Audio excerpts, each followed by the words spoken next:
Ils forment le premier bloc. Et ce n'est pas un hasard. Ils font et défont l'actualité, ils analysent, ils jugent. Ils donnent les vraies réponses. C'est cela, oui. Le premier bloc. C'est sur Planète Hockey, la radio.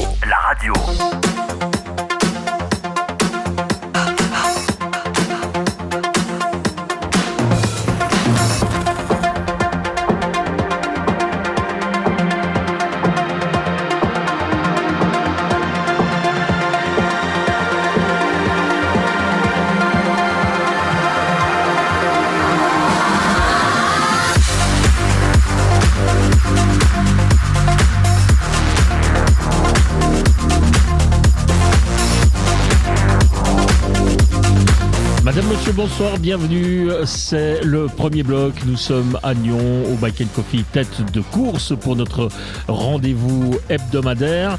Aujourd'hui, c'est l'émission numéro 98, messieurs. Alors, on va gratter un petit peu dans les mémoires. Des numéros 98, il n'y en a pas beaucoup en championnat de Suisse. Est-ce que vous avez un nom à me proposer? Émission de... Connor Bedard, c'est vrai. Parce que vous n'avez pas trouvé en Suisse, vous êtes allé voir au Canada. Si, on avait trouvé en Suisse, mais il n'y a pas de nom célèbre en Suisse. Mais Connor Bedard, voilà, dans les highlights, on le voit souvent. Du coup, vous foutez Christian Ponty dans la merde parce qu'il avait pensé à Bedard. Non, pas du tout. Moi, j'avais mon beau-fils Théo Kiblier, qui est de 98. Mais moi, il n'a pas marqué le hockey suisse, mais il fait d'autres choses sympas. Mais non, j'avoue, Bedard, c'est très bien. Ça le fait. Bon, moi, j'en ai trouvé deux quand même en National League. Oui. J'en ai trouvé un à Berne, Benjamin Baumgartner. Ouais, Baumgartner, on l'avait dit la semaine dernière. Puis j'en ai quand même trouvé un à Vienne. Oui, c'est le défenseur Luca Christon, qui est défenseur attaquant. Mais des 98, il n'y en a pas beaucoup. Par contre, vous trouvez une flopée de 96, de 97. Ouais. Ah, mais moi, je me suis trompé. Une 98, c'est Achille, pas Théo Kiblier. Ouais. Et puis, pour le 99, on n'aura pas trop de problèmes. Non. En Suisse, oui. Ouais. Et même dans un autre championnat, il n'y en a pas beaucoup qui ont c'est pas facile à porter. Mais il ne faut pas le porter. Mais il y en a qui ont essayé. Non, mais il faut pas. Justement, il ne faut pas. Hein. Il y a des gardiens de foot qui ont mis le 99. Donc on sait de qui on parlera la semaine prochaine. Bien sûr. Bon. Donc aujourd'hui, émission numéro 98, vous avez reconnu les voix de Laurent Perroton et de Christian Ponty. Bonsoir messieurs. Bonsoir Ducas. Content de vous retrouver. Alors voilà, c'est fait. On connaît maintenant les participants au play-off, au play-in. On sait déjà depuis un petit moment qui essayera de sauver sa tête contre une éventuelle relégation s'il y a cette fameuse série de promotion relégation. Ça dépendra et de Viège et de Holton. Vous avez passé un bon week-end? Vous avez vu des bons matchs? Ouais, bon week-end. Bah moi j'ai vu ça dans le minibus parce que j'étais à Metz, mais oui, évidemment. Je suis tout cassé là. C'est plus de mon âge de faire du minibus. Ouais, déjà minibus c'est pas grand. En plus il était dans une halle où il devait se tenir courbé parce que le toit il était trop bas. On a joué dans le nord de la France là, c'était dur. Mais c'est ça. Par contre, la sortie, je me suis retrouvé à Graben un peu. Hein. Ah ouais. C'était chaud. Et puis t'étais obligé de passer au milieu du public qui avait bien fait l'apéro, donc c'était assez sympa. Sans l'odeur des frites et des saucisses, j'imagine. Non, c'est d'autres odeurs, mais c'était marrant. La bonne nouvelle pour Laurent Perroton, c'est qu'il joue à Grenoble la semaine prochaine, c'est le match au sommet. Ouais, match pour la première place. Ouais. C'est quelle altitude, Grenoble? Ça va être sympa, mais voilà, on joue. On va pas dire notre moyenne d'âge et la moyenne d'âge de Grenoble parce qu'autrement, ça va pas aller. Vous jouez contre vos fils? Ouais, les petits-fils. Bon. Tellement jeune d'esprit, Perroton. C'est un sport-étude en fait. Puisque vous êtes de bonne humeur, Laurent Perroton, je vais en profiter pour vous chatouiller un tout petit peu. J'en ai reçu quelques-uns de ces messages qui me disent: mais Perroton, on l'entend à la radio, on le voit à la télé, mais on le voit traîner dans les patinoires. Est-ce qu'il veut reprendre un match? Est-ce qu'il veut reprendre une équipe? On parle de lui dans certains clubs. Qu'est-ce qu'il en est? Ce qu'il en est, c'est que déjà, ce qui est important, ce que j'ai essayé de changer un petit peu dans la mentalité des gens, c'est au niveau du consulting, TV, radio, presse écrite, c'est-à-dire que je travaille pour plusieurs médias. Ça, c'est assez sympa parce que ça permet de toucher à tout. Ouais, vous êtes un vrai freelance maintenant. Freelance, mais ça permet de toucher à toutes les... Vous savez que les droits... pas tout le monde a les droits, donc ça permet de toucher à toutes les compétitions. Donc ça m'a permis de voir beaucoup de choses. Après, il y avait un aspect familial. Hein. Depuis quelques temps, mon épouse fait des études et vous savez que quand vous êtes joueur ou entraîneur, tout tourne autour de vous et à un moment donné, il faut rendre la monnaie de la pièce. Puis là, c'était le temps aussi de faire ça. Puis maintenant, j'ai pas mal de propositions. Puis du coup, je travaille avec des clubs pour justement trouver une organisation hebdomadaire pour faire du consulting, du auprès de plusieurs clubs ou plusieurs clubs, coach de coach. Dans ce côté empathique, prendre de la hauteur un petit peu, et puis surtout sans être orienté pour essayer de prendre la place de l'autre, donc vraiment être un soutien au coach par rapport à l'expérience que j'ai, et puis c'est surtout très sympa de ce qu'on m'a donné, j'aimerais bien le rendre, et puis du coup ça permet aussi de continuer dans les médias, continuer d'avoir diverses activités, et puis d'être très proche du hockey, quoi. Quel que soit le niveau de l'équipe. Ça peut être dans le mouvement junior et ça peut être des équipes d'adultes. Ouais. Il y a des discussions qui sont ouvertes avec les clubs. C'est pas cauchemar en cuisine et panique au vestiaire. C'est vraiment un soutien tactique, d'ordre psychologique aussi. D'accord. Et on sait que les coachs sont souvent seuls. Donc, que je sois par exemple coach tout à fait au hasard, Kirill Starkov du HC Guin, en difficulté, je peux vous appeler à l'aide, ou bien je m'appelle Dan Tangnes qui vient d'effacer 9 défaites en 10 matchs, je vous appelle aussi. En Ligue nationale, justement, il y a un court-circuit. Justement, en Ligue nationale, c'est pas possible. Déjà, les coachs ont beaucoup plus d'expérience que moi, mais surtout, ils sont 3 ou 4. Non, mais c'est surtout que par rapport à mon rôle dans les médias, il faut être correct et pas avoir de bisbilles du fait d'être employé dans un club de Ligue nationale et d'être consultant dans les médias. C'est pas possible pour moi. Bon, Christian, on a une vie plus pépère quand même, nous. Disons qu'on a une vie différente, mais ce qui est surtout intéressant de savoir, c'est que peut-être les gens ne savent pas, mais Laurent, il coach depuis l'âge de 15 ans. Il n'a jamais fait de pause. Et puis ça permet aussi simplement de voir le hockey avec beaucoup moins de stress. C'est ça. Parce que tu n'as pas les résultats. Le coach, c'est mais quel que soit le niveau.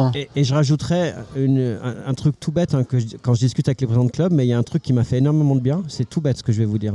Mais le fait d'avoir repris le sport dans une équipe ou d'être simple joueur, de voir comment se comportent les jeunes de mon équipe et de vivre à l'intérieur d'un vestiaire, ça m'a aussi ouvert l'esprit sur certaines choses. Lorsque vous êtes la tête dans le guidon avec vos idées préconçues et que vous ne voyez pas l'évolution de la société. Ce qui est drôle par contre, c'est quand il revient de match après son week-end et on voit qu'il n'est pas content de son propre coach. Et ça, c'est drôle, et il ferme sa gueule, quoi, en gros. J'ai pas le choix. Pas le choix. Il faut être discipliné. C'est le jeu. Même mais ça prouve une chose, c'est que finalement, souvent aussi tu passes à toutes les étapes, mais ce que tu aimes d'abord, c'est le sport, le jeu, ok. C'est ça. Et c'est ça qui manque. Pourquoi un gars comme Jagger, il joue encore? Parce qu'il aime le jeu. Bon, enfin bref, si vous êtes dirigeant de club et que vous pensez que Laurent Perroton de toute façon, il pourra vous apporter quelque chose, eh bien, n'hésitez pas à le contacter. Il est facilement, vous pouvez me le joindre par l'intermédiaire de Planète Hockey si vous le voulez. Mais enfin, je crois que tout hockeyeur qui se respecte et tout dirigeant qui se respecte a les coordonnées de toute façon de Laurent Perroton. Ça vous va? Ouais, mais c'était bien. Ouais, c'est bien, hein. Ouais, merci beaucoup. Mais il faut leur dire de d'abord passer par son agent, et c'est moi. Bon. Je n'ai pas d'agent et je n'aurai jamais d'agent. Bien. Sauf moi. Voilà. Et puis moi, je prends quand même le 10%. Alors. Mais pire. Ah bah ouais, bon, quand même. C'est un mafieux du carreau. Bien. Alors. On va passer au casque d'or. Qui commence? Allez-y, Philippe. On n'a pas fait, c'est ça. Alors, t'as pas fêté le sang. J'ai un peu gratté. Il n'y a rien qui m'a vraiment inspiré, sauf les U20. Fin du championnat U20. Et simplement, je voulais mettre en évidence les 3 clubs romans, Bienne, Genève et Fribourg, qui se sont qualifiés pour les playoffs cette année. L'année passée, il n'y en avait eu aucun. 0. Et puis l'année précédente, il y avait eu juste Bienne qui avait été assez extraordinaire dans sa saison régulière, terminé premier, je crois d'ailleurs, de la saison régulière. Exactement. Et je voulais simplement, alors on sait que au niveau des élites, ça évolue beaucoup d'une saison à l'autre, mais je voulais quand même, ça fait des plombes. Ça fait très longtemps qu'il n'y avait pas 3 clubs romans sur les 8 qualifiés pour les playoffs. Donc je voulais simplement leur attribuer un casque d'or pour cette saison. Ça fait pour Bienne, c'était plus ou moins attendu. Pour Genève et puis pour Fribourg, là c'était beaucoup moins attendu par rapport à ce qu'ils avaient montré. Ouais, ils ont une génération très jeune à Fribourg. C'est ça, exactement. Ouais. Donc voilà pour mon casque d'or, messieurs. Christian. Ouais, alors moi, mon casque d'or, je le donne à monsieur Valentin Nussbaum. Ouais, j'ai failli. Parce que, je veux dire, le gars, il est en train de faire une statistique incroyable. Bon, déjà, ça a toujours été, mais c'est vraiment, ça se révèle au grand jour maintenant. C'est une goal machine, c'est un gars qui marque énormément, mais qui a un taux de réussite incroyable, 33%. Donc ça veut dire un shoot sur 3, il marque. Enfin, je veux dire, moi je serais son coach, je lui dirais de shooter 20 fois par match.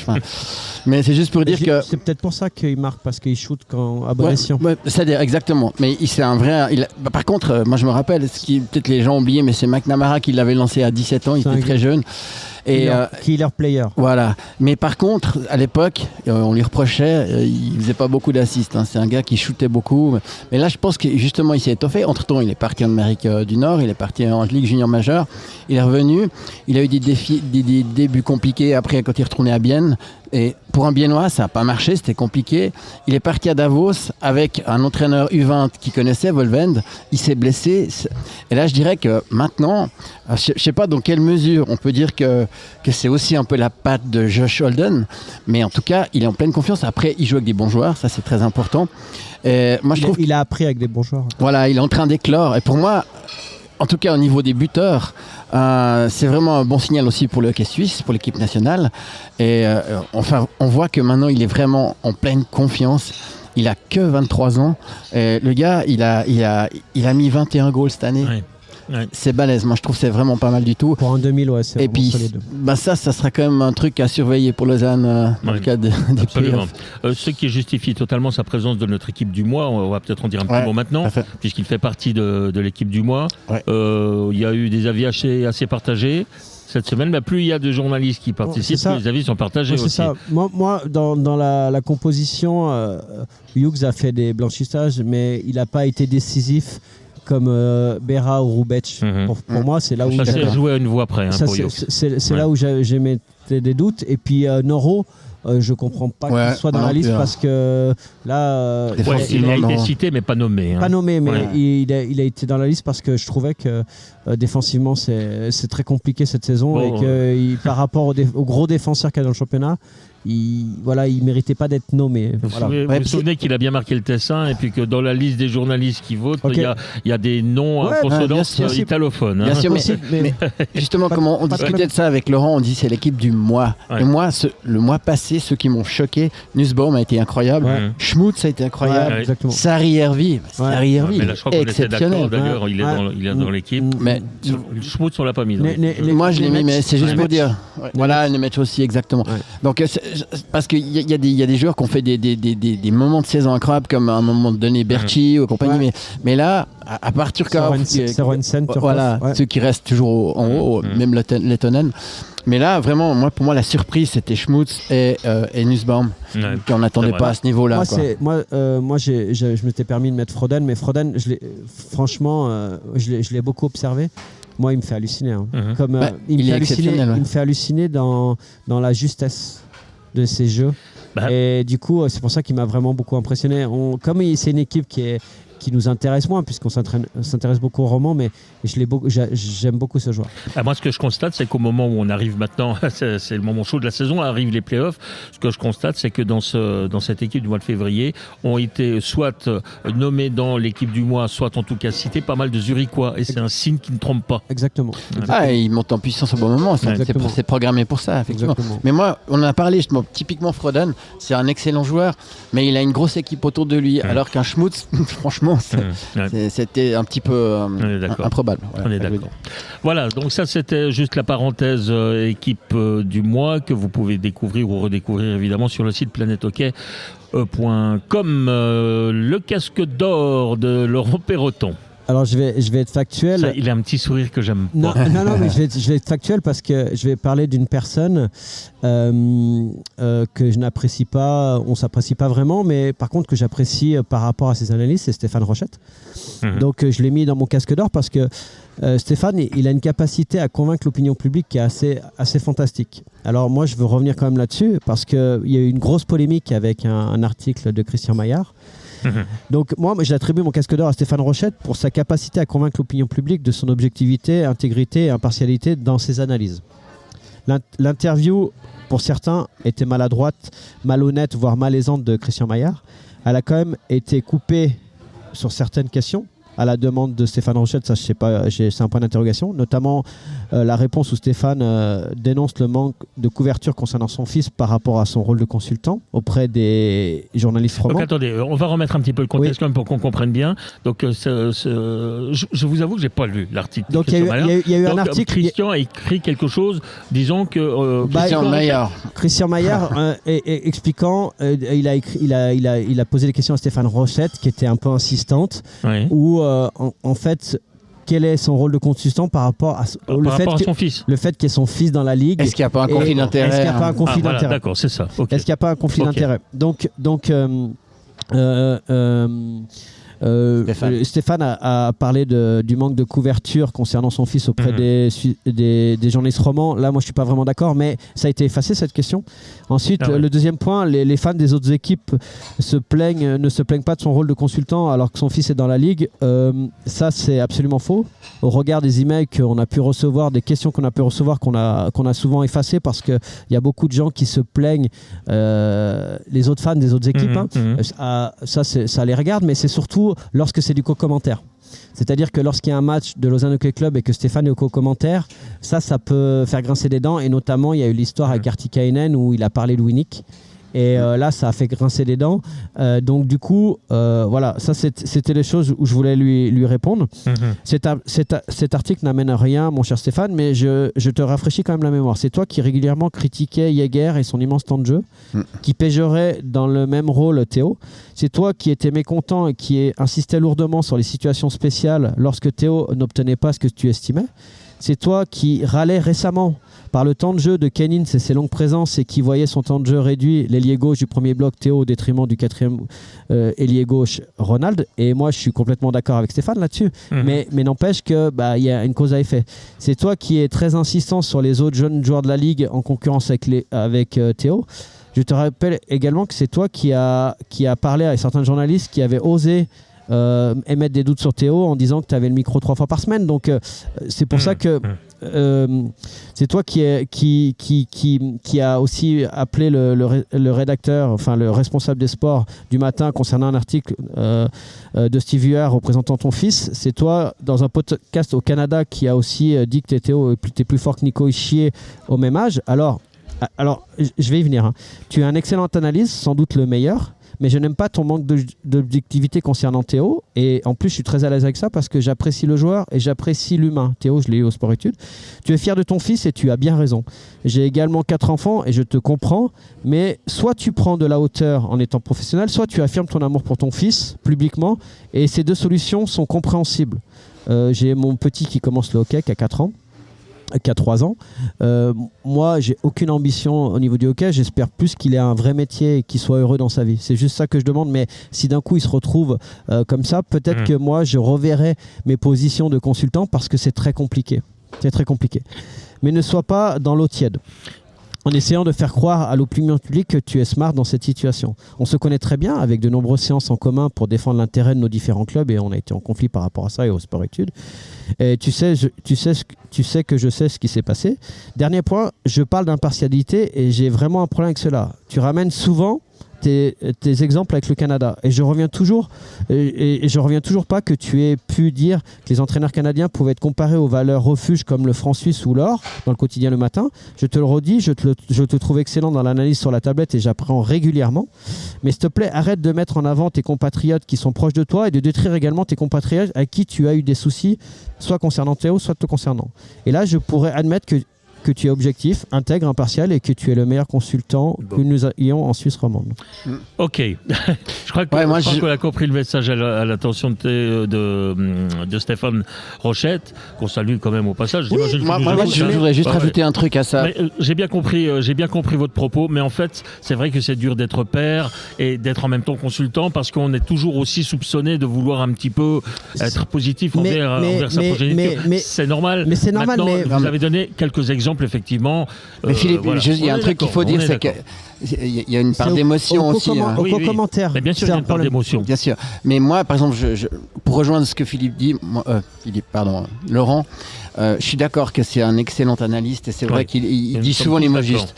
Mais par exemple, comme il le dit lui-même, je me garderai une petite gêne quand j'entends que par exemple, il dit que Théo joue pas assez sur le powerplay à Lausanne, je pense pas que tu peux faire ça. Disons que ça se fait pas. Je l'ai pas entendu, mais s'il l'a dit en commentant, et s'il l'a dit lors d'un match de Lausanne qu'il commentait, non, c'est dans l'article de Maillard où il dit. Mais c'est vrai que là, ça devient gênant. S'il prend cette position pour son fils sur un match qu'il commente avec son fils, là, non, là, je pourrais comprendre les remarques. Mais j'ai pas entendu ça. Les fans de hockey, notamment les fans de Lausanne, avec qui certains j'ai pu discuter, ils sont d'accord sur un point, c'est que, et c'est un excellent analyste, et que au co-commentaire, quand il y a Lausanne, pour la paix, pour Théo et pour son intégrité à lui, c'est bien qu'il ne soit pas au co-commentaire lorsque c'est Lausanne, parce que là, tout de suite, les gens, ils attendent que ça, quoi. Bon, après, si on se met à la place de la télé qu'il utilise, il y a des insights, c'est forcément... Et il y a un dernier point très important, en tant que journaliste, et ça, je vous posais la question. Tout le monde est tombé sur Christian Maillard. Et moi, j'ai une question qui m'a beaucoup interloqué, c'est lorsqu'il y a un sujet comme ça, assez brûlant, qui passe avec des questions assez dérangeantes, est-ce que c'est le journaliste qui appelle ce questionnement et cette interview? Est-ce qu'il y a une relecture et est-ce que c'est validé par la direction? Ça dépend des journaux, ça dépend du média. D'accord. Mais parce que si c'est relu, validé, et il n'y a pas que... Pour être très franc, alors aujourd'hui, il faut dire que les choses elles évoluent avec les années. Mais je dois avouer qu'à l'époque, on avait une certaine liberté, que souvent les papiers paraissaient sans avoir une relecture d'un supérieur, même quasiment tout le temps. On fait confiance aux journalistes.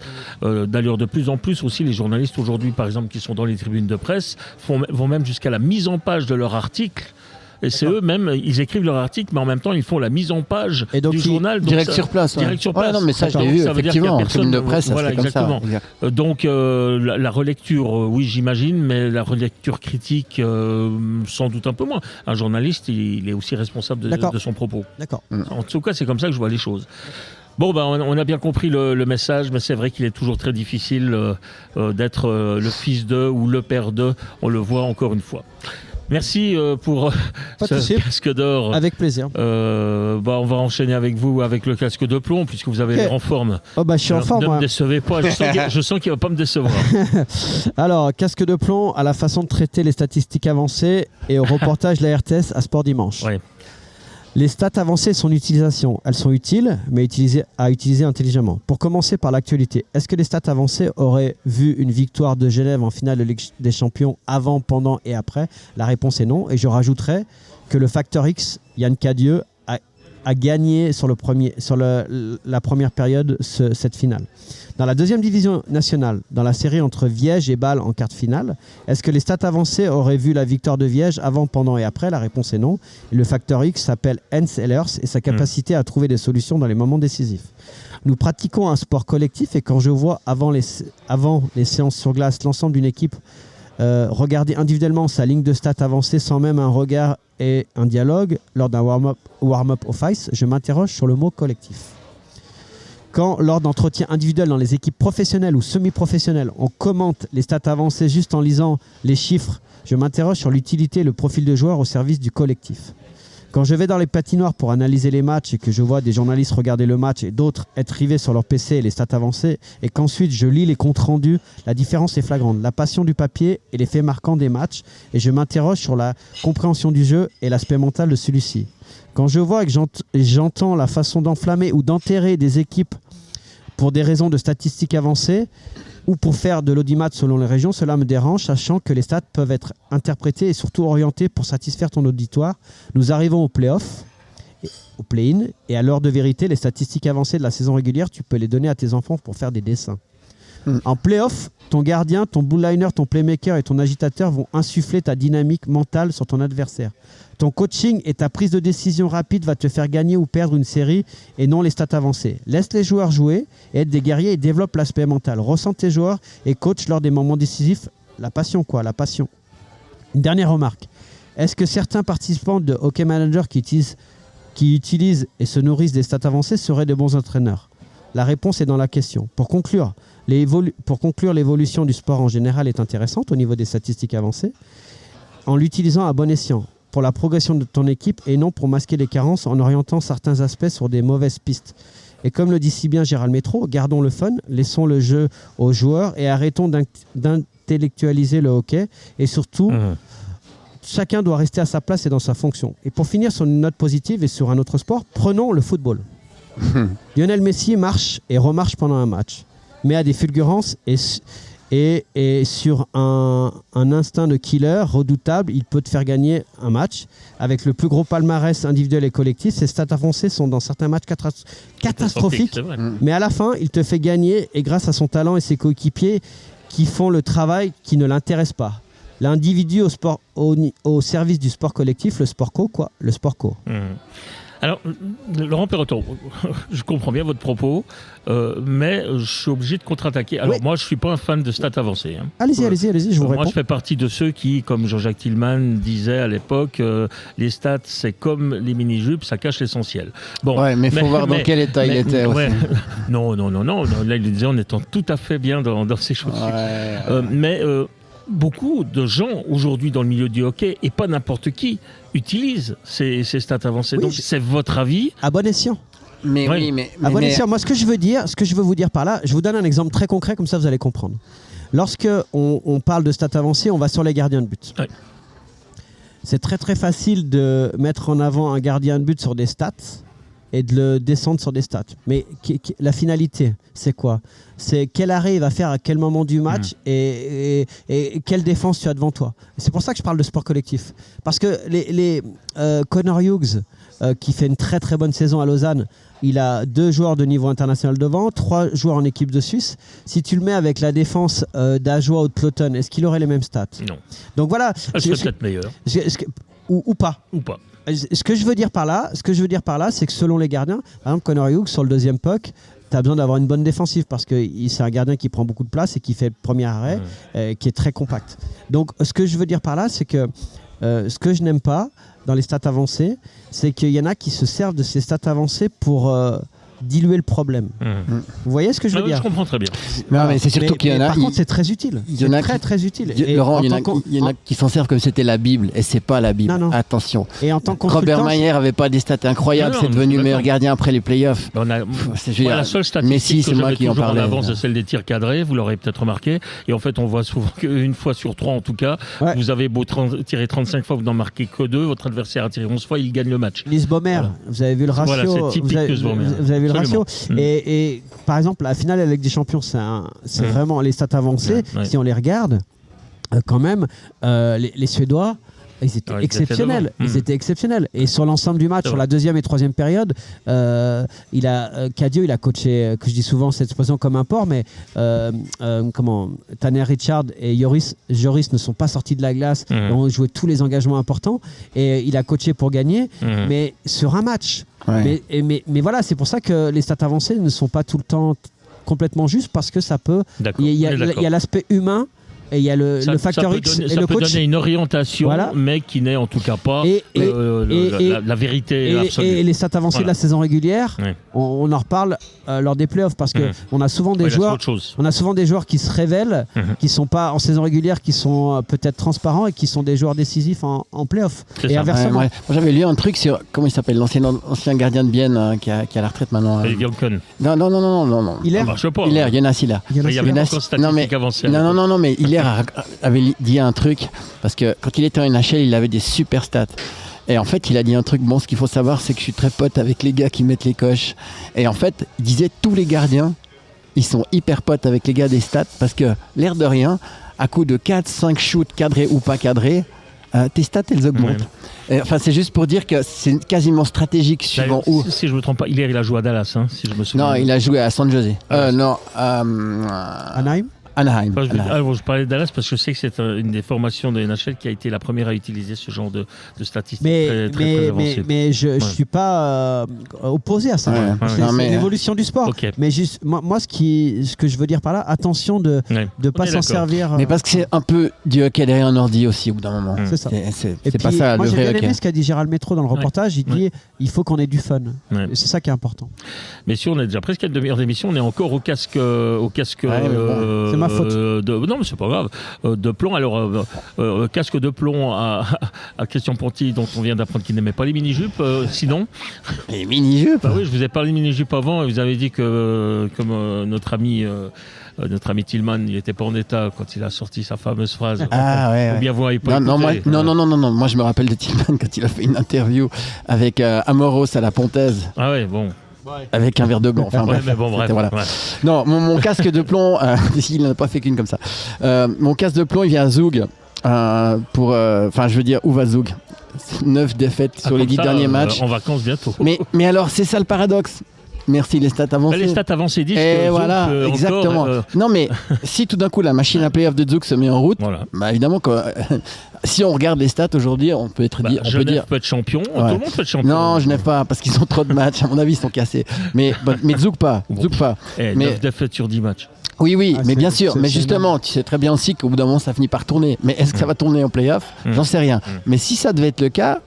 Zoug, sur le papier, ça reste une bonne équipe, mais ils sont léthargiques, quoi. Ils dorment. Enfin, et puis après, ils ont énormément de blessés. Ouais, Hoffman et compagnie, mais c'est juste pour dire que c'est la folie. Hein. Voilà, sur les 10 derniers matchs, 9 défaites, dont une victoire en overtime. Je crois que ça fait longtemps que c'était pas arrivé. Hein. Ouais, c'était des stats à la joie de la première année. T'as pas ton top 4 en défense déjà. C'est ça. Mais pour dire, Hoffman, des voilà, mais pour dire à Lausanne, le meilleur joueur, c'était Giannoni. Ouais. Ouais, donc, c'est révélateur. Ouais. Non, mais il y a un truc qui joue pas. C'est pour ça que je me dis que si d'un coup cette équipe se réveille, peut-être ça peut faire quelque chose. Mais de tête, ils ont shooté 13 fois au goal. 11 fois. 11, ouais, exact. C'est fou. Non, c'est un truc de barge. Ils ont 44 shoots côté Lausanne et 11. Non, mais c'est pas. Mais bon, il y a un truc qui joue pas. Tangnes, peut-être son message passe plus, j'en sais rien. Mais, ouais, mais alors maintenant, franchement, il fallait agir alors. Si le message passe plus. Je sais pas. Personnellement, j'admire assez les Zougois qui ont maintenu Tangnes parce qu'il y en a d'autres qui auraient déjà paniqué. Oui, mais pourquoi ? À Berne, par exemple, ils sont mais pourquoi ouais, mais parce qu'à Berne, l'entraîneur, il n'a pas été champion suisse. C'est la même chose. Ce qui a changé aussi, c'est que les directeurs sportifs et les directions des clubs regardent aussi les contingents en disposition. Et là, vous avez vu la moyenne d'âge de l'équipe en défense, c'est très compliqué. Ouais. Mais moi, vraiment, j'ai marqué. On va voir si cette équipe. Du championnat, ça c'est sûr. Bah, surtout qu'elle est décimée. Ouais. C'est ça le problème. Ouais. Mais on va voir ce qui reste comme essence dans le moteur, quoi. Bon, vous avez mis Zoug en évidence. Moi, mon casque de plomb, je l'attribue à Rapperswil. Parce que Rapperswil, on sort aussi de 2 saisons européennes, l'air de rien. Rapperswil est une équipe qui donnait l'impression d'être en progression et de pouvoir peut-être jouer le top 4 dans un avenir plus ou moins proche. Or, Rapperswil, cette saison, c'est donc 52 matchs. C'est donc 52 matchs, 18 victoires dans le temps réglementaire, 12e sur 14 formations, 36 joueurs utilisés, dont 6 gardiens. C'est le plus mauvais résultat depuis leur accession en 2018. C'est dommage qu'ils ont bien fini. Hein. Ouais. Mais ils n'ont pas été abandonnés par leur public, par contre, ça faut le dire. Pas trop, on va dire. Ouais. Non, moi je trouve ça va. Ils ont eu quand sur même les derniers matchs, oui, j'ai même été étonné. En fait, il y avait plus de 5000 spectateurs. Ouais, c'est ça. Mais il ne faut pas oublier que ces 3 dernières saisons, ils ont été 2 fois en quart de finale et même 1 fois en demi-finale. Et là, c'est un sacré coup d'arrêt pour les Lakers. Ils ont eu des blessés aussi qui leur ont coûté très cher, faut le dire. Mais c'est vrai. On enchaîne rapidement avec les questions. Alors moi j'avais juste on avait cette question sur le fait qu'il n'y ait pas beaucoup de jeunes dans le championnat. J'ai fait un ratio. Moins au minimum 18 matchs, un tiers du championnat. Il y a 26 attaquants quand même nés entre 2000 et 2005. Ouais. Il y a 10 défenseurs nés entre 2002 et 2006. Donc voilà, c'est pas énorme. Juste pour les Nussbaumer 2000 a mis 21 buts. Après, Rochette de 2002 a mis 12 buts en 47 matchs. Tommaso De Luca 2004, 11 buts en 41 matchs. Pas mal du tout. Ramel qui a été blessé de 2003, 7 buts en 25 matchs. Kenyo De Runks 2002, 10 buts en 41 matchs. Et Attilo Beaska 2003, 10 goals en 41 matchs. Donc on a quand même quelques jeunes qui ont fait une saison statistique intéressante. Mais voilà, on a 26 attaquants, 10 défenseurs. J'ai pas regardé les gardiens, mais on a 36 joueurs nés entre 2000 et 2006 qui ont joué au minimum 18 matchs dans la ligue. Ce qui est plutôt pas mal quand même. Ça reste correct. Ouais. Ouais, mais aucun n'est devenu un leader, enfin pas pour le moment. Valentin Nussbaum. Valentin de Nussbaum. 2000 qui est vraiment dominant. Il va falloir surtout hein. confirmer. Théo Rochette aussi, quand même confirmé. Et je rappelle que Delémont, s'il n'y avait pas eu tout ça. C'est ça. En défense, Delémont aurait pu tirer son épingle du jeu. C'est vrai. Bon, alors, non, mais il y a Chanton qui a fait une belle progression. Oui, mais je parlais au niveau statistique, au niveau des goals et tout. Oui, Chanton. Après, il y a Meyer aussi de 2002. Il y a pas mal de défenseurs aussi qui ont progressé durant la saison. Mais ça. Coultre, il est plus si jeune en fait. Ouais, voilà. Il est 98. Ouais, c'est ça. On est parti de 2000 à 2006. Puisque vous me parlez de Chanton et le Coultre, on va enchaîner avec une question nous venant de Genève, de Pierre de Genève, qui nous demande, dans sa forme actuelle, comment seriez-vous le play-in avec Olkinuora devant les filets? Il faut rappeler que hier, Gauthier Desclous a fait un beau match. Pour son premier match depuis le mois de novembre. Ouais, c'est très difficile de rentrer à cette période. Moi, j'ai une autre question, en fait, pour parler de ça. Il y a quelqu'un qui m'a posé cette question, il m'a dit, il y a un truc qui est fou dans le hockey suisse, c'est que les entraîneurs de gardiens ne sont jamais dérangés ou inquiétés. Vous voulez virer Sébastien Beaulieu? Non, j'ai pas dit ça. Pas dit ça. La personne m'a posé provoque, Christian. La personne m'a posé cette question. Mais c'est vrai que Olkinuora, Mayer et Desclous, par rapport à la performance, c'est pas bon. Est-ce que Beaulieu, j'ai pas parlé avec lui, est-ce que Beaulieu est content des performances? J'ai eu dire qu'il y a certaines séances d'entraîneurs de gardiens qui ont été très chaude où Seb s'est énervé parce que du coup les performances n'étaient pas du tout adaptées au potentiel des gardiens. Mais c'est vrai que les 3 gardiens, c'est inquiétant. Et Olkinuora a été très bon en Ligue des Champions, a été très bon quand il est arrivé. Ouais, mais là, il n'est pas terrible. Depuis 3 matchs, là... non, pas plus de 2-3 matchs. Il n'est pas bon. Je reste poli. Ouais, mais Laurent, est-ce qu'on n'est pas aussi rattrapé par la pression? Parce qu'à force de dire, voilà, les gardiens étrangers, regardez, Reidenborn, même chose, il a commencé très fort. Est-ce qu'on n'est pas rattrapé aussi par le niveau de tes défenseurs? Peut-être. Mais ce que je veux dire par là aussi, tu sais, chaque fois que tu fais venir un gardien étranger, c'est un peu le Messi, ça va être incroyable. Bon, ils ont gagné la Ligue des Champions. Oui, et il a été bon à ce moment-là. C'est un bon deal, parce que c'est quand même lui en demi-finale qui fait gagner l'équipe, notamment le premier match. Et puis après, en finale, il fait 2 arrêts décisifs à la fin. Donc, il t'amène les Champions. Mais Roubaix est top, ok. Ouais. Koskinen à Lugano, bof. Non, ça terrible bien. Oui, régulier. Il a une période difficile, ouais. Bon, après, il joue beaucoup aussi. Il y a des gardiens. La confiance. Le gardien de Metsola, le gardien de Cloton a vécu une saison cauchemar. Exactement. C'est pour ça que je dis, les gardiens, est-ce que finalement, avec un Van Pottelberg à Cloton, est-ce qu'il aurait été moins bon que Metsola? J'en suis pas sûr. Ouais, c'est ça. J'en suis pas sûr. Je reviens quand même à la question. Alors, pour le match de jeudi, puisqu'il y aura le match entre Bienne et Genève. Ça serait Genève-Bienne. Premier match à Genève. Alors, dans la cage de Genève, vous mettez qui, vous, aujourd'hui? Vous mettez Olkinuora ou vous mettez Desclous dans la mesure où Meyer semble-t-il blessé? Moi, je mets Olkinuora. Olkinuora aussi. Expérience. Ouais, et puis des gros matchs. C'est surtout match en jeu. C'est surtout des mecs c'est des machines à gagner. Donc là, ça devient un match en jeu, donc tu le mets là, et puis Desclous a trop peu joué pour le mettre. Imagine la pression que tu lui mets si tu le mets surtout sur un match sur un aller-retour. Sur un aller-retour, c'est de la folie. Moi, je mets Olkinuora 2 fois. Ouais. Bon, deuxième question qui nous vient de Romanel, de Steve de Romanel.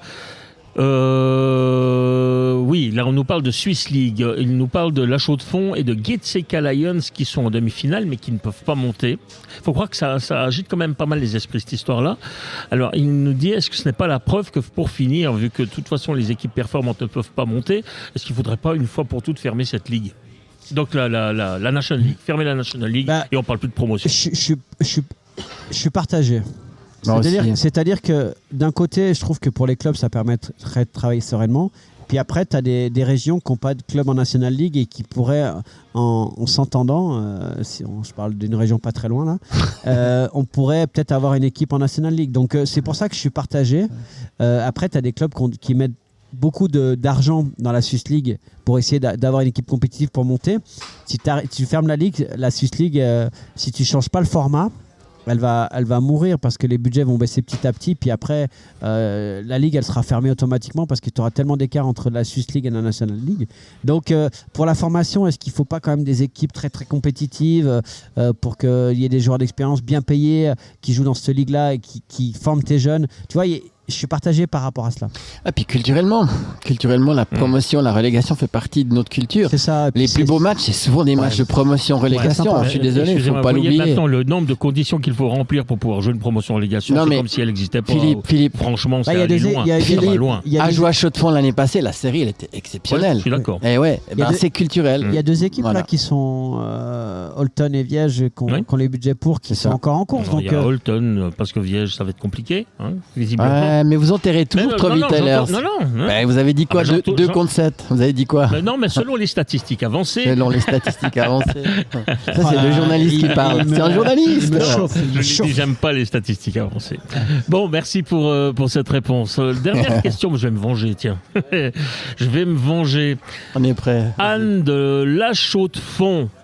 Elle trouve que c'est pas juste que Chaux-de-Fonds ne puisse pas monter. Elle est supportrice de Neuchâtel Academy. Ouais. Donc là, on parle de hockey féminin. Ok. Les hirondelles. Alors, elle vous demande simplement, et on va commencer par Christian Ponty, elle demande simplement de me donner, la saison régulière est terminée chez les dames, donnez-moi le podium, Christian Ponty.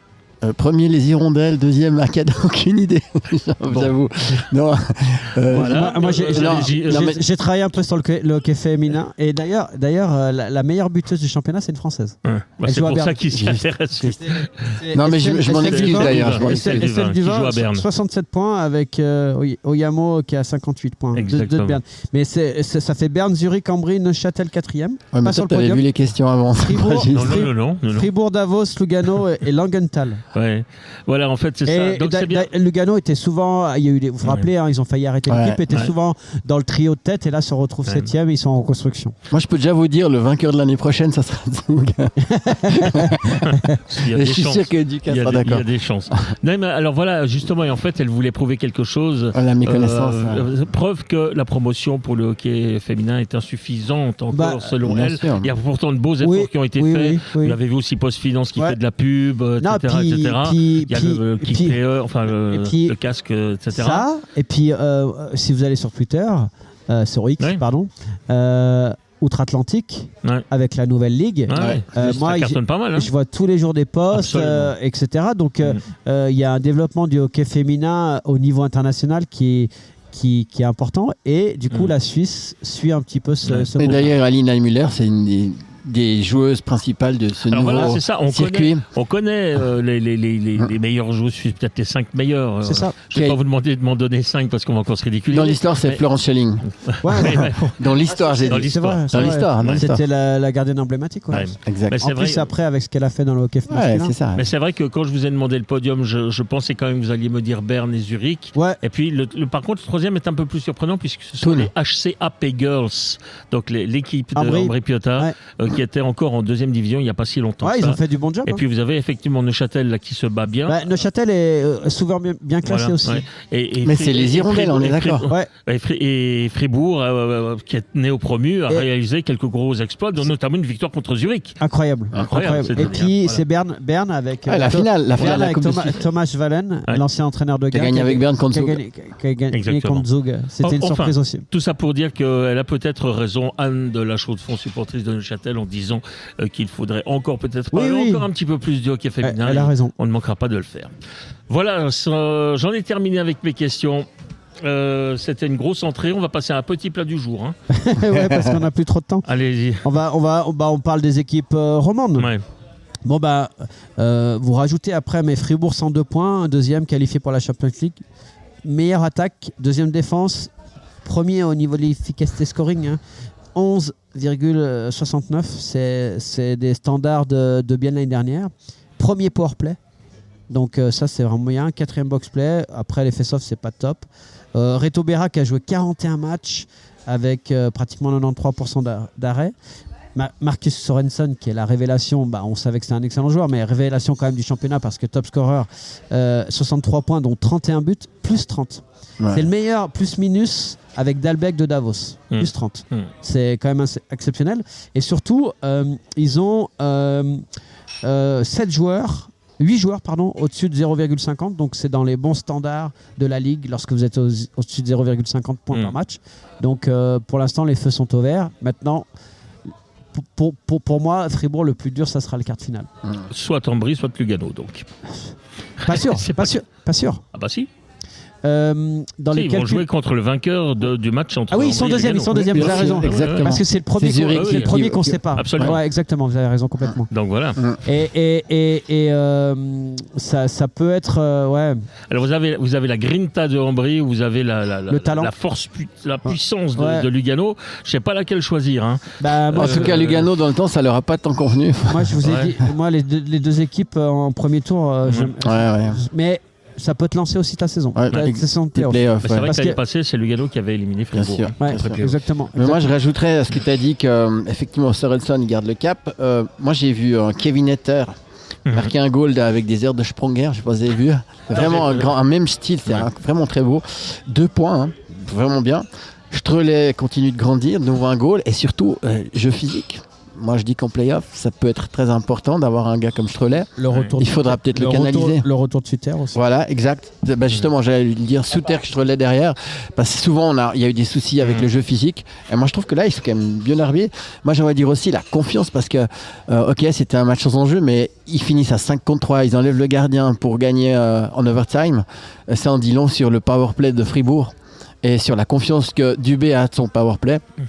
Et ça, c'est quand même important d'avoir des évidences, des certitudes. Voilà, chercher le nom. Et puis, officiellement, Sorensen, 62 points. Wow, c'est incroyable. C'est vraiment une machine. 31 buts, c'est les joueurs qu'on espérait qu'ils soient. Tu te rappelles qu'on a vu à la Vallée de Joux il y a 2 ans avant qu'ils se blessent. Ouais. Et puis là, même chose, même comparatif que Genève. Ils arrivent en fin de cycle. Donc c'est important. Parce que Sprunger, Diaz, Gunderson, Dido, Bikoff, c'est un peu maintenant ou jamais. Donc, je pense que comme l'année d'avant. Non, je suis pas d'accord.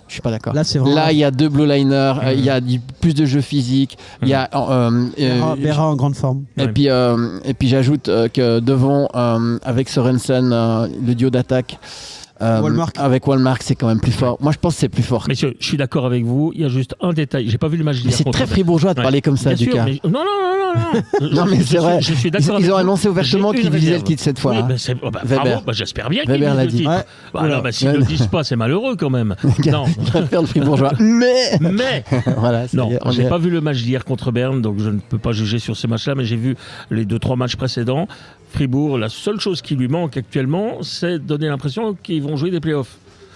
Mais est-ce que c'est de leur faute ? Au niveau des chiffres, au niveau de la technique, de la tactique. Ouais, mais Zurich, c'est pareil en ce moment. Zurich, c'est pareil en ce moment. Ouais, peut-être. Ils sont en roue libre parce qu'ils sont tellement. J'ai l'impression que ça ronronne. Voilà, c'est le terme. Ça ronronne, c'est-à-dire que ça marche sur les systèmes, tout marche bien, mais les playoffs, ça demande un petit peu plus que les systèmes et ça demande un peu de grinta, justement. Mais Philippe, c'est dû à l'intensité du classement. C'est pour ça que Gauthieron n'a pas réussi à gagner par le passé. Mais si on parle de ça, alors la seule équipe actuellement, pour moi, qui joue en mode playoff, il y en a 2 pour moi. Non, c'est Langnau et Ambry, exact. Voilà. Pourquoi ? Parce qu'ils avaient besoin de se qualifier. Mais c'est pas de leur faute. Ouais, aussi un peu Berne. Ouais, mais malheureusement, c'est bien que ça arrive dans une progression parce que vous ne tournez pas la clé de contact, tout à coup vous dites maintenant c'est plus je tourne la clé.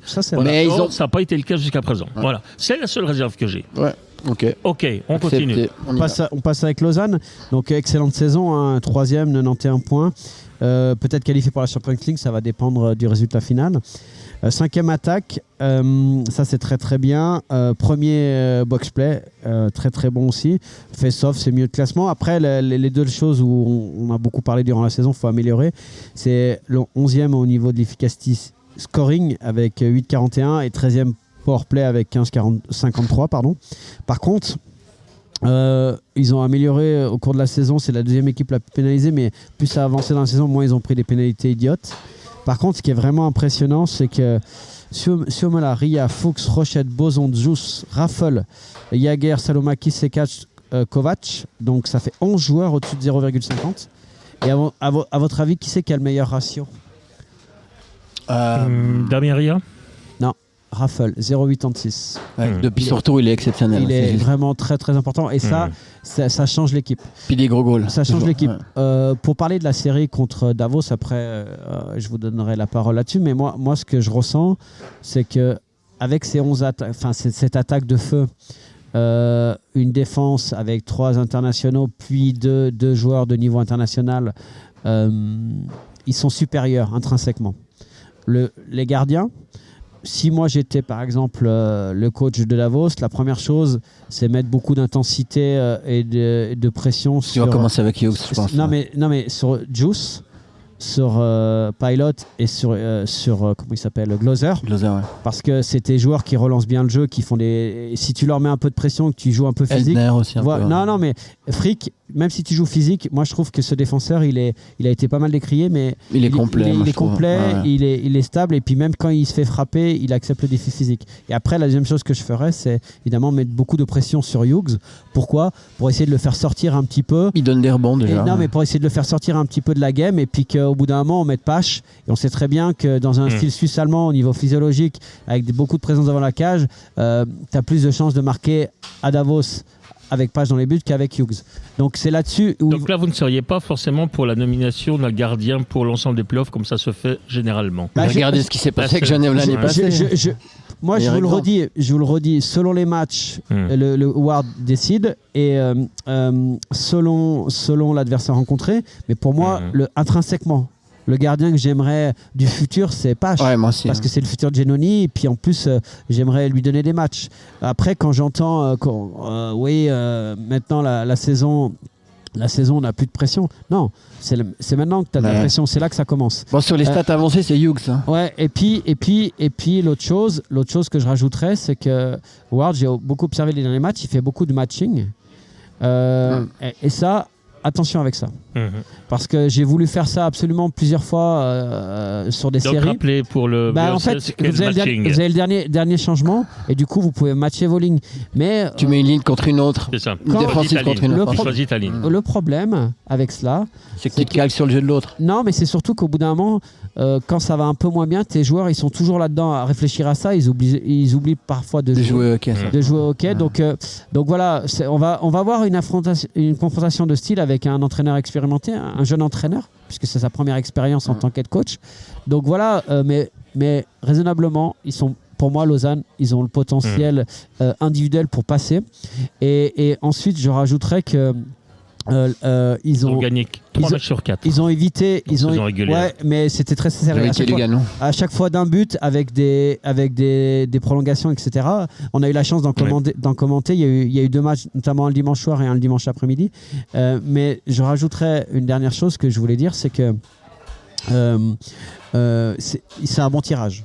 Pourquoi ? Ah oui. Parce que moi je les vois en demi-finale. Non mais parce que pourquoi ? Parce que à un moment donné hier soir, Berne gagnait à Fribourg. Berne c'était pas un moins bon tirage et Lugano c'est pas une équipe qui aurait convenu complètement ou qui aurait peut-être usé plus Lausanne. Donc voilà, ça sera difficile. Mais des 3 équipes à choisir, si on m'avait donné l'opportunité en tant qu'entraîneur de Lausanne de choisir, j'aurais pris Davos. Alors moi je vais rajouter 2-3 choses à ce que l'on a dit. Moi je trouve que déjà il y a une chose qui est bien, c'est le retour de Salomaki, parce que franchement, en plus il marque hier, ça fait du bien. Moi je dirais qu'il y a une relative frustration de Sommet là. Il n'a pas un énorme temps de jeu, c'est quelqu'un qui aime beaucoup jouer, qui avait mis beaucoup de coches en début d'année. Et bon, évidemment, ils sont encore un peu dans l'eau chaude avec cette première ligne qui se tâte encore. Mais après, il y a beaucoup de joueurs qui sont dans un bon moment. Il y a pour moi un point qui est très important en ce moment pour Lausanne, c'est qu'ils ont un public avec eux beaucoup plus qu'à Davos. En ce moment, Lausanne, c'est en feu, c'est un public incroyable. Et ça, je pense que ça peut être décisif. Ouais, bien sûr. Avec l'avantage de la glace. Voilà. Par contre, il y a un gros avantage pour moi, c'est que Davos a un bien meilleur pipi que Lausanne en ce moment. En tout cas, en termes d'efficacité. Ouais. Ça ne veut pas dire qu'ils ne vont pas se retrouver. Et puis, alors, Eschliman, il a plus d'expérience dans les cages. Ça ne veut pas dire que, selon les stats, effectivement, Hughes fait une bonne saison, pas de souci là-dessus. Mais justement, tous ces facteurs qu'on mis ensemble, le public, la pression, par exemple, un Eschliman, il peut avoir un avantage. Moi, je pense que Lausanne doit vraiment retrouver un pipi. Après, c'est une équipe équilibrée. C'est, comme dit Laurent, le danger vient de partout à Lausanne, et ça, c'est quand même bien. Et je dirais que même, j'ai encore un truc pour les playoffs. Marty, en ce moment, il joue un jeu incroyable. Il va être très précieux. Et il fait une belle saison. Et je pense que c'est là qu'on voit à quel point un entraîneur, quand tu es dans les bons papiers d'un gars, tout d'un coup, ça peut voilà, changer. Exactement. Et Marty fait une très belle saison. Et je reviens dans la profondeur, mais quand vous regardez la défensive de Davos et la défensive de Lausanne, déjà il y a une profonde différence.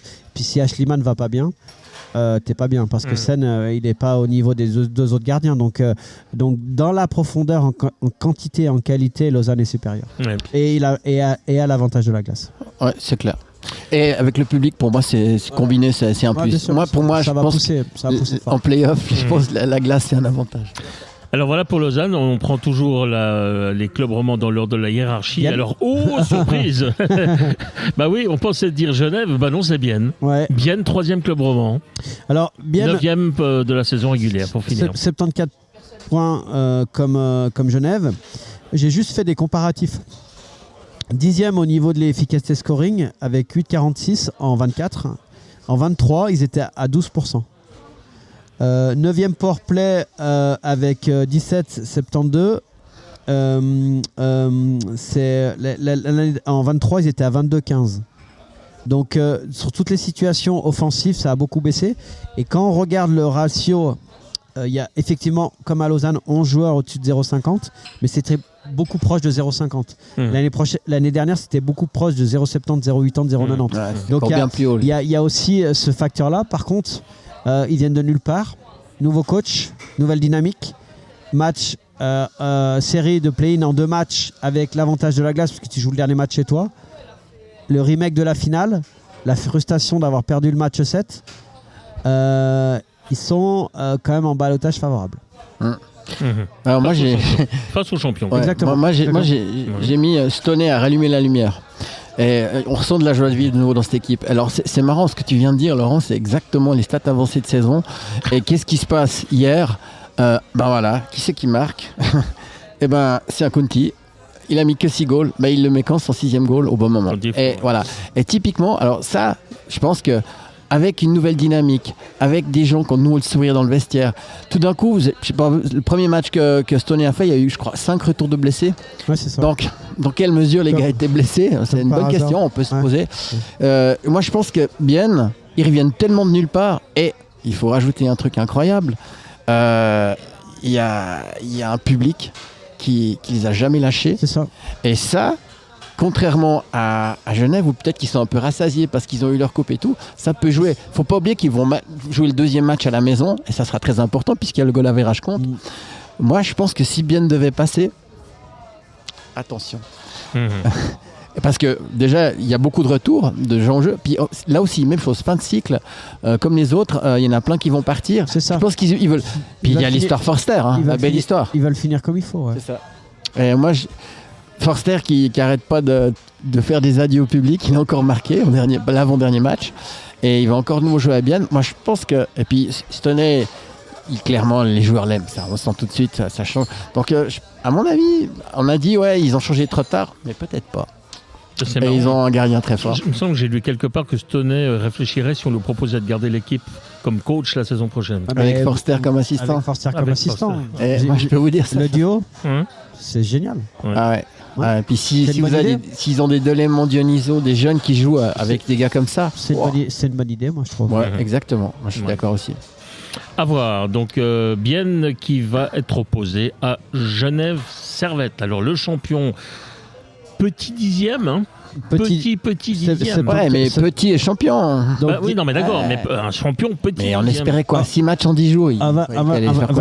C'est vrai. 74 points en 24, 10e. En 23, ils avaient fait 101 points, ils étaient premiers. Donc, efficacité scoring, ils sont à 8,50. Ils étaient pratiquement à 12 en 23.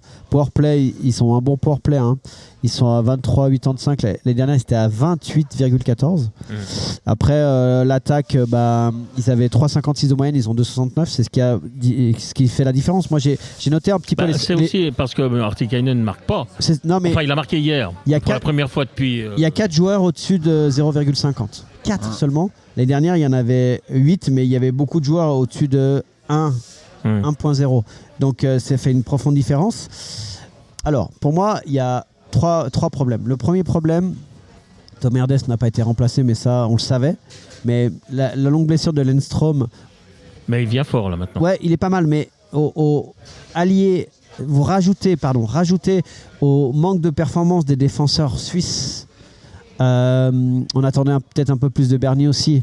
Fait que la performance des gardiens n'a pas été bonne non plus. Ensuite, offensivement, vous aviez ce duo, notamment au powerplay, Omar Artikainen, qui faisait des miracles. Il s'est pas remplacé non plus. Maininen a fait une bonne deuxième partie de saison, mais ça remplace pas ce duo-là. Il n'y avait pas Domanes en pointe. Et puis l'absence, la longue absence. On a perdu le capitaine emblématique. La longue absence de Tanner Richards, qui est un joueur extrêmement important. La surutilisation de certains joueurs et une année de plus pour les vétérans étrangers fait que avec la Ligue des Champions qui a rejeté 13 matchs. Peut-être pas tant.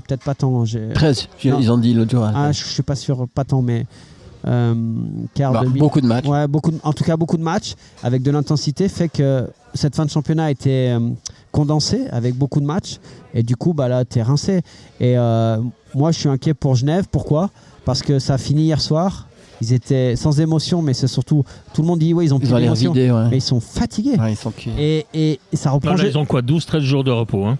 Non, ils jouent jeudi. J'ai une bêtise. Oui, jeudi. C'est ceux qui jouent pas, justement. Imaginons c'est ceux qui jouent pas qui ont. Imaginons que tu fais des super play-in, tu arrives en quart de finale, tu as 4 matchs de plus en 10 jours. Et tu t'es pas reposé. Donc, très compliqué. C'est une bonne nouvelle quand même de voir Artikainen marquer. Oui, je faisais bien un petit calcul hier, au même stade de la saison, après 52 matchs, l'année passée, il était à 28 buts. Là, il en est à 8. À 8, exactement. Il a 20 goals de moins. Bien sûr. Ouais. Après, il fait un assist fabuleux qui fait gagner à Champions League. Ouais. Et voilà, c'est toujours la même chose. Ouais. Mais bien sûr, mais moi je pense que pour moi, ce qui manque le plus actuellement, c'est Noirod. Oui, et Tanner. Ouais, exact. Tanner, mais c'est les deux machines à gagner de l'équipe au sens moral. Et on sent que c'est dur là. Ils souffrent quoi, vraiment. Après, il ne faut pas les enterrer trop vite. On verra. Mais moi, je pense que les 6 matchs en 10 jours, forcément, ça se paye. En plus, avec une fête, c'est normal. Je veux dire, voilà quoi. Je veux dire, je pense qu'on va pas être, on va pas pouvoir critiquer Genève s'ils vont pas plus loin. Moi, il y a 2 choses qui m'embêtent. La première chose qui m'embête, c'est que c'est 2 clubs romans qui se retrouvent en play-in. Ouais. Et la deuxième chose qui m'embête, c'est qu'en cas de demi-finale, ça sera encore si les 2 clubs romans se qualifient, ça sera 2 clubs romans. C'est juste ça. J'aurais voulu avoir plus de clubs romans en quart, éparpillés pour pouvoir avoir le maximum de chance. C'est juste ça qui me dérange. Après, ça fait partie d'une saison. Bon, à part ça. Et comme quoi, le championnat, après avoir fait finaliste au 7e match de 2 équipes, tu te retrouves 9e et 10e. Non, mais pour dire, les play-in, c'est la finale l'année passée et puis le derby du Tessin. C'est dur de faire mieux. Hein.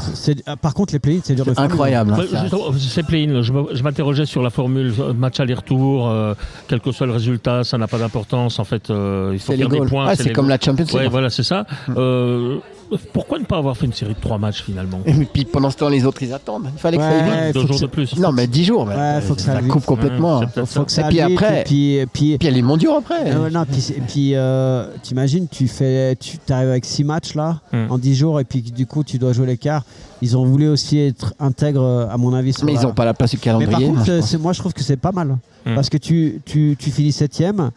C'est logique que tu joues moins de matchs que tu finis 10e. Je trouve que ça a été pas mal fait, ça. Pas mal pensé. Ouais. Bien, oui, dernière remarque. Juste encore une dernière remarque sur Genève. Ça m'a un petit peu fait tiquer quand j'ai vu ça. Je crois que c'est sur blue.ch que j'ai vu ça avec le titre. Si Genève ne se qualifie pas pour les play-in, ça sera une saison ratée. On oublie quand même. Quelle est l'importance du titre de champion d'Europe ? Ça rattrape déjà une saison ratée, non ? Mais le titre de champion d'Europe, ça montre à l'Europe entière qu'une équipe suisse a gagné. Suisse. C'est tout. C'est-à-dire que ça augmente au niveau médiatique, au niveau sportif, la valeur du championnat. Donc c'est très très important. Bah oui. Et j'étais surpris par le titre. À vendre auprès des sponsors. Tu vas voir un sponsor, tu dis je suis champion d'Europe, ta marque elle est représentée dans toute l'Europe, c'est pas la même. C'est pas mal. Donc, et puis moi je vous dirais, vous savez quoi, les billets de la finale ils ont été vendus en 20 minutes. Donc voilà, la réponse elle est là. Et moi j'ai lu aussi des choses sur certains forums, notamment à Lausanne, ils disaient cette coupe machin. Ils sont 3e, les gens ils disent super, on est qualifié pour la. Ouais, exactement. C'est toujours la même chose. Hein. Quand ça te concerne. Quand ça te concerne et que tu peux la gagner. Après, champion d'Europe, c'est. À la place de Zouk qui a essayé, qui disent qu'on soit pas européen l'année prochaine, vu les circonstances, à la limite je peux le comprendre. Et puis finalement, s'ils sont éliminés en play-in ou au premier tour des playoffs, ils sont éligibles toujours l'année prochaine et ils sont en Ligue des Champions. Donc finalement la saison elle est pas ratée. Ajoie. Ouais, Ajoie, 14e, 39 points en 24. En En 23, ils avaient fait 48 points. Donc c'est beaucoup moins bien. Ils avaient bien débuté le championnat. Exactement, et puis c'est parti en s'étiolant au fil des tours. Hein. Par contre, j'ai fait un comparatif avec Cloton. Ils sont 13e attaque, 14e attaque Cloton, 13e défense, 14e attaque Cloton, 13e au niveau de l'efficacité scoring, 14e Cloton, 12e powerplay, 11e powerplay Cloton, 10e boxplay, 11e Cloton, 7e au face-off, 14e Cloton. Donc au niveau des statistiques d'équipe... Finalement, un joueur un poil mieux. Un poil mieux au niveau des statistiques d'équipe. Après, ce qui est tout simplement hallucinant, du côté de... Écoutez bien, du côté d'Ajoie. Donc c'est Odette qui finit meilleur buteur avec 0,75 points de moyenne. Il aurait été 3e score à Lausanne parce qu'en 23 il était à 0,50. Par contre, il a fait une deuxième moitié de championnat incroyable. Moins 23. Ouais, bah voilà. Gauthier, moins 21. Hazen qui finit 2e, moins 13. Bon, dans une équipe qui ne gagne pas, c'est normal non, que mais bien sûr. soit négatif. Mais quand même. Moins 21, moins 23. Non. Et c'est comme Timo Meyer à moins 20. Et du côté de Cloton, le meilleur buteur c'est Hang avec 0,56. Donc c'est très peu. Simit 0,54. Morley 0,56. Altonen 0,50. Et Oyomaki 0,38. Oyomaki, il a marqué 5 buts. C'était annoncé un grand buteur. Et c'est le plus mauvais ratio de la ligue. Moins 27. Et Hang, moins 21. Donc c'est des leaders qui marquent des goals, mais qui sont souvent sur la glace lorsqu'on prend. Donc je pense que cette série va jouer aussi coaching et tactique. Celui qui va plus jouer pour le système et l'équipe va l'emporter. Ouais. Et Christian Volven, là, il est tout à fait au niveau. Il a un avantage. Ouais. Moi, je trouve surtout que, pour moi, Ajoie, sur cette fin de saison, ils ont progressé. Déjà, leurs gardiens, ils sont bien les deux, ce qui n'est pas forcément le cas à Fribourg. Moi, je trouve que... Cloton, pardon. Pourquoi j'ai Fribourg ? Cloton, oui. Ouais, exactement. Et en plus, il n'y a pas eu beaucoup d'alternance du côté de Cloton. Il y a eu un petit peu avec Turkishen, mais moins, je trouve. Ensuite, moi, je trouve qu'il y a quand même... Ils sont renforcés avec des Sopa, avec... Timashov. Voilà, exactement. Frossard qui de nouveau redevient en forme sur la fin de saison. Zragan qui a amené un peu de concurrence. Exactement, de la profondeur derrière. Et puis, est-ce que gentiment, on se dirige pas vers la fin des Québécois du côté d'Ajoie parce que Asselin est annoncé plus ou moins partant pour l'année prochaine. L'année prochaine, il y a Brennan qui est en contrat, Hazen et puis De Vos. Ouais. Autrement, on parle d'un Finlandais. Ouais. Ça serait le changement de philosophie. Ouais, mais c'est juste pour dire, parce que voilà, quoi, c'est des gens qui ont été dominants, mais c'est plutôt à l'époque aussi de la Swiss League. Et puis quelque part, d'ailleurs, Cloton aussi, avec Hang, avec des... Parce que moi, je compare toujours ça à Langnau, qui a que des champions du monde et des Finlandais. Hang est annoncé en Dell. Ah ouais, bah voilà. Ouais, apparemment. Donc je pense qu'il y a certainement des raisons aussi, mais en tout cas, ce que je veux dire, c'est que sur les étrangers, moi je dirais qu'en ce moment, Ajoie, ils n'ont rien à envier à Cloton, pour moi. Non, on est d'accord. Non. Je pense que voilà. Non. Parce que autant l'année passée, ils ont explosé Cloton. Ouais, et puis Altonen fait Oyomaki n'a absolument pas remplacé. Et moi, je dirais qu'il y a une fiabilité avec le coach à Ajoie qu'il n'y a pas eu à Cloton cette année aussi. C'est ça. Ça peut faire une différence sur la longueur. Ouais. Il y a un étranger à Ajoie qui est en train de faire une petite différence. C'est Asselin aussi qui marche pas mal, Guillaume Asselin. Il n'a pas joué pendant un moment, il vient de marquer là. Il vient de marquer alors que, en fait, c'est lui, il doit faire partie des derniers vrais marqueurs de l'équipe. Mais Asselin, il a très peu joué cet hiver. Justement, mais quand il revient, il marque. Il ne marque pas quand il joue pas, c'est normal. Et finalement, on se demande s'il fallait pas lui faire un peu plus confiance. Voilà. Bon, après, par rapport à un match dans les travées apparentes, oui. Ouais, voilà. Mais alors, pour vous répondre, c'est dans le volume de jeu où il y a un gros problème avec Asselin. C'est-à-dire qu'il marque, mais est-ce que c'est des goals important dans les moments des matchs, et ensuite est-ce que dans le volume de jeu c'est suffisant pour jouer en National League? C'est ça, c'est la vraie question au niveau du coaching staff à Ajoie. Puis De Vos. Ouais, bon non, c'est juste je parlais des Québec. Ouais, voilà. Il a fallu du temps aussi. C'est clair, sa blessure, tout ça, mais tout ça peut-être aussi que le set capitaine est difficile à porter. L'air de rien. Ouais, alors moi j'étais. Donc si tu joues déjà pas, c'est compliqué. Je suis pas complètement favorable à avoir un étranger comme capitaine. Moi j'aurais pensé à Frossard. Moi j'aime bien avoir des gens du cru, des gens qui connaissent la mentalité de la région, les spécialités, enfin voilà, qui te fait découvrir un peu la région. Donc je suis plutôt pour ce côté-là, mais bon, c'est les coachs qui décident. Bon, ben voilà, donc la suite du programme, c'est ce soir, mardi, nous avons les demi-finales Swiss League. De Swiss League. Oui, non, mais les rondelles, je les ai pas oubliées. Ok. Tu parles déjà du programme. Oui, mais je parle du programme juste pour conclure le championnat de Suisse. On a un match très important, match 5. Donc on a Non, mais en MySports. Ah oui, d'accord. Mais alors je finis juste pour dire qu'il y a 2-0 pour la Chaux-de-Fonds contre Viège. Viège a quand même tout intérêt à essayer de marquer un point parce qu'à 3-0 pour la Chaux-de-Fonds, je crois que ça sera mort. C'est à Viège. Holton s'est relancé contre Getseka. Holton qui semble être le futur perturbateur peut-être d'une équipe de. Et peut-être Viège, il gagne ce soir. Voilà, l'effet Ehlers, encore une fois. Le facteur X. Exactement, le facteur X. Et puis à côté de ça, donc jeudi, nous avons les play-in qui repart tout de suite. Ça repart tout de suite. Et puis il y a de la MHL. Donc, et ce soir, il y a le match. D'abord Franche-Montagne. Franche-Montagne qui joue pour la qualification pour la finale. MySport League. J'ai dit quoi MHL. Ouais, ah oui, My Hockey League. My Hockey League, il y a plus sport. Réveille, Christian. Brassez-le encore. Autant pour moi. Faire la leçon et paf. Et puis, donc il joue à Hauteville pour la qualification, donc ça sera un match compliqué. Mais voilà. Et puis il y a Guin qui joue sa survie. Et c'est fou dans cette série parce que le perdant est relégué. Et puis plusieurs fois, Bellinzone est venu gagner. Et puis Guin est venu gagner à Bellinzone. Puis voilà, ça va jouer sur un match 5 pour la relégation en Première Ligue. Ouais. C'est malheureux. Ouais, c'est malheureux parce que. C'est rigolo que vous disiez ça parce qu'il y a 7-8 ans en arrière, au début de la My Hockey League, 6 ans je dirais, il y a une séance et puis moi j'avais exposé le fait qu'il fallait qu'au niveau des relégations, on garde un relégué mais par région en fait. C'est-à-dire que si c'était un roman et qu'on avait perdu trop de romans, et finalement si Guin part après le départ de Martini en Swiss League, il reste plus que Franche-Montagne.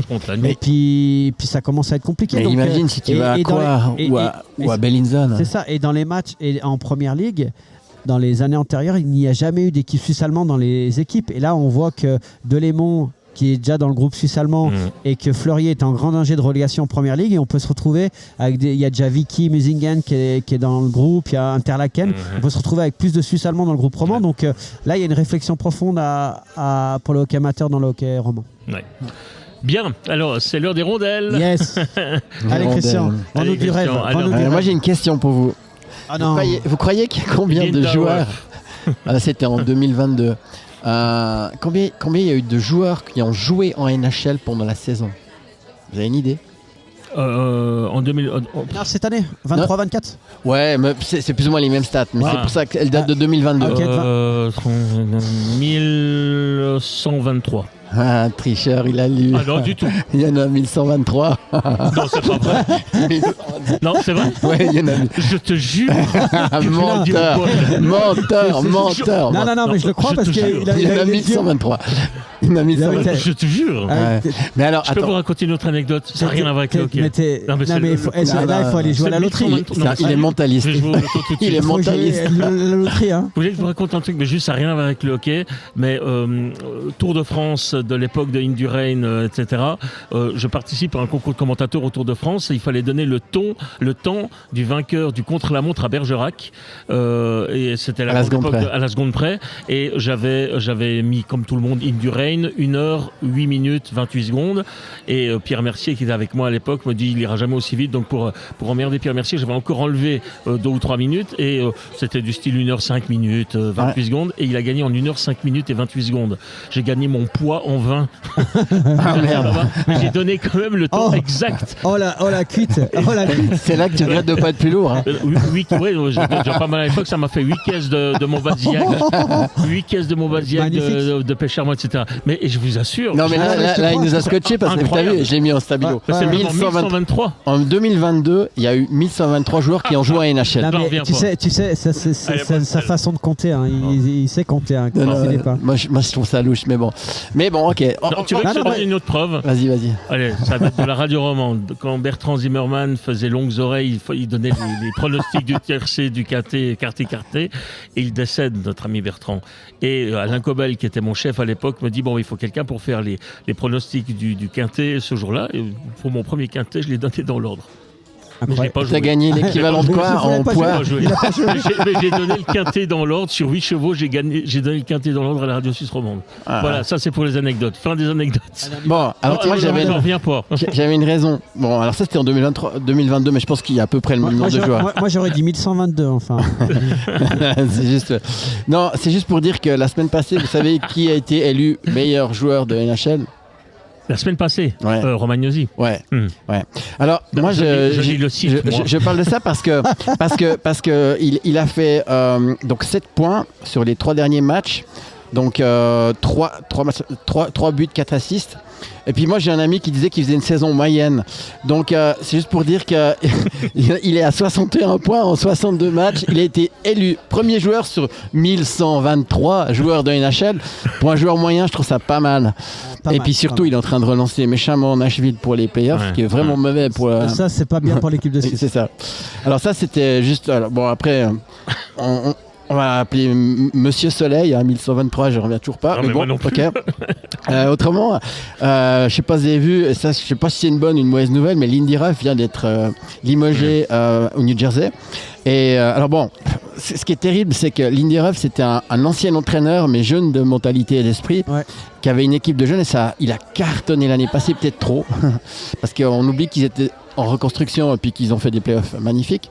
Alors il y a eu d'énormes problèmes de blessures et surtout il y a des monstrueux problèmes de gardiens. Il n'y a pas un gardien qui est en dessous de 87, 88. Au début de saison, certains n'ont pas hésité à mettre New Jersey parmi les favoris. Bien sûr. Évidemment. Mais il a eu d'énormes problèmes en défense et puis enfin voilà. Mais ça pour dire que il a été limogé et vous savez par qui il a été remplacé? O'Brien, non? Non, par Travis Green qui a joué une saison à Zug. Il avait fait une saison à Zug, donc voilà, pour l'instant c'est son ancien assistant, il est dans le staff, mais on verra dans quelle mesure ça va impacter, parce que le problème c'est qu'ils sont à 8 points de la première place en wildcard des playoffs, donc ils essaient un choc psychologique pour essayer de quand même faire les playoffs. On verra aussi dans quelle mesure ça impacte des gars comme Meyer avec son moins 20 et quelques, et puis on verra. Mais ça c'est juste pour dire que ça c'est les news des Suisses en NHL. Et puis j'en ai quand même une petite sympa là. Fiala a bien tourné aussi là. Ouais, exactement. Fiala, d'ailleurs c'est un des joueurs de Los Angeles qui régulièrement tire son épingle du jeu malgré aussi le changement d'entraîneur. Il est régulier. Voilà. Exactement. Donc ça faut le relater. Mais moi j'en ai une sur Ryan Barrer parce que bon, alors j'ai eu un article, ils disent tous que finalement déjà ils attendent Ryan Barrer pour venir jouer à Laval parce que Laval va faire les playoffs. Donc normalement il devrait y aller, mais j'aime bien parce que les fans disent que Reinbacher c'est un défenseur beige, sous-entendu pâle, et puis qu'il y a déjà abondance de biens à ce niveau-là, et puis que alors c'est marrant parce qu'évidemment on est toujours plus malin après. Ils disent que Michkov est en train d'exploser la ligue en Russie alors que c'est un joueur à problème. Alors forcément, il suppliera toujours la comparaison. C'est ça, exactement. Et puis mais bon, faire venir Ekström également. Ouais, exactement. À Laval aussi. Ouais. Bon. Mais ça va être intéressant parce que c'est vrai que franchement, il faut dire une chose. Nous aussi, Ryan Barrer, il fait pas une bonne saison. Mauvaise saison. Ouais, il fait une mauvaise saison. Et puis surtout que j'ai envie de dire, il est quand même assez méconnaissable par rapport à ses prestations l'année passée où il était très bon à l'anticipation, à la première. Il a fait quelques. Ouais. Je dirais qu'il a été bouffé par le camp d'entraînement, la pression et le retour en. Je le trouve plus lent. Lourd, je sais pas. Lourd, c'est vraiment particulier. Il a pris du muscle, peut-être. Il en a pris, mais. Rappelez-vous le retour de Haas, le retour c'était très compliqué. De Hoffman. Ouais. Ça a été très très compliqué. Hein. Ouais. Donc, des fois, les gars ils perdent un peu la lumière qu'ils avaient. Brunner c'était pareil à l'époque quand ils sont revenus. Mais en tout cas, il a attendu du côté de Laval. Et puis le problème c'est qu'il va débarquer pendant les playoffs. Donc je pense que la pression, il va goûter, mais pas la bonne.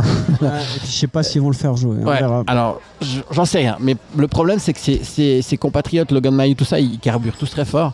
Donc je pense que lui, là, s'il se fait une saison une fin de saison avec l'automne, j'espère pas trop, pour lui. Hein.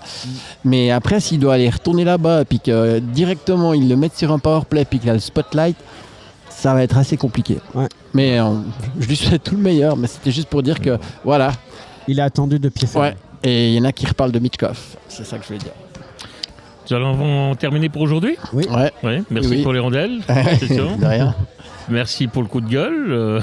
Non, il n'y a pas de coup de gueule. C'est une simple analyse de... Moi, vous me connaissez, hein, quand j'ai quelque chose à dire, je le dis. Continuez seulement. Voilà. Pas de polémique. Non, mais...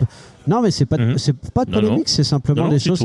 Mais moi, franchement, moi j'aimerais bien une fois que Rochette vienne ça. Moi, ça me plairait bien de parler. Notre invité. Ah mais oui, mais pas de souci. Pas de souci. Quand il veut. Puis moi, comme je l'ai dit dans mon casque d'or, moi j'apprends tous les jours en l'écoutant. Oui, mais c'est un brillant analyste, c'est clair. Tout comme Laurent est brillant également. Et c'est pour ça qu'on espère encore. Tout comme Ducas est brillant. Ouais, non, mais. En mentaliste. Non, moi, c'est très drôle. On va lancer une série mentaliste, premier bloc. Bon, merci messieurs. N'oubliez pas. Beaucoup, alors, je crois que cette semaine, ça s'impose. Le hockey sur glace, c'est bien. Le hockey sur place, c'est mieux. Ouais. Vive 1123 fois. Vive le hockey roman. Le hockey roman. Et puis on se retrouve dans des conditions techniques un petit peu plus compliquées la semaine prochaine. Mais enfin, par contre, ça sera l'émission 99. Et puis par contre, pour la 100e, on vous prépare une jolie surprise. J'espère que tout marchera comme sur des roulettes. En tout cas, merci de nous avoir suivis. Excellente fin de semaine à toutes et à tous. Bon match surtout. Et la semaine prochaine. Bye bye. Merci. Bye bye.